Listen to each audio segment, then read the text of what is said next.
આપણા સૌ માટે ખૂબ ગર્વની વાત છે કે કાલે દુનિયાના 72 દેશોએ કોમનવેલ્થ 2030ની મેજબાની એ ભારત દેશને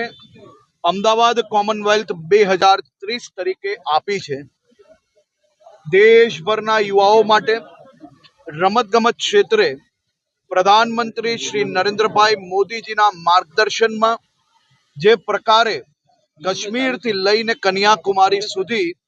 ઇન્ફ્રાસ્ટ્રક્ચરથી લઈને ટ્રેનિંગથી લઈને ખેલાડીઓને સહયોગની વાત કરીએ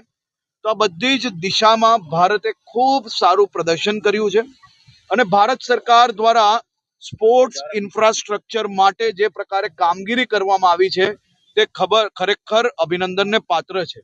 સૌ યુવાઓ વતી હું દેશના પ્રધાનમંત્રી શ્રી નરેન્દ્રભાઈ મોદીજીને ખૂબ ખૂબ આભાર માનું છું કે એમના દૂરંદેશીના કારણે જ આજે આપણે આ આટલા મોટી ટુર્નામેન્ટ કરવાનો અવસર પ્રાપ્ત થયો। પ્રધાનમંત્રી શ્રી નરેન્દ્રભાઈ મોદીજીના માર્ગદર્શનમાં અને ભૂપેન્દ્રભાઈ પટેલ મુખ્યમંત્રી શ્રીના નિગરાનીમાં ગુજરાત સરકાર દ્વારા છેલ્લા અનેક વર્ષોમાં જે સ્પોર્ટ્સ ઇન્ફ્રાસ્ટ્રક્ચરમાં ખૂબ મોટો બદલાવ આવ્યો,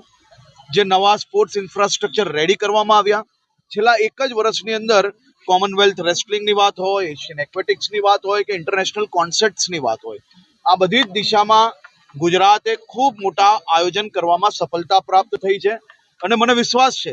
કે 2030ની આ કોમનવેલ્થ સ્પોર્ટ્સના 100 વર્ષ જ્યારે પૂર્ણ થાય છે, આપણે ઐતિહાસિક રીતે આને મનાવવામાં, ઐતિહાસિક રીતે આયોજન કરવામાં ગુજરાતના સૌ નાગરિકો ને 100% સફળતા પ્રાપ્ત થશે। આભાર।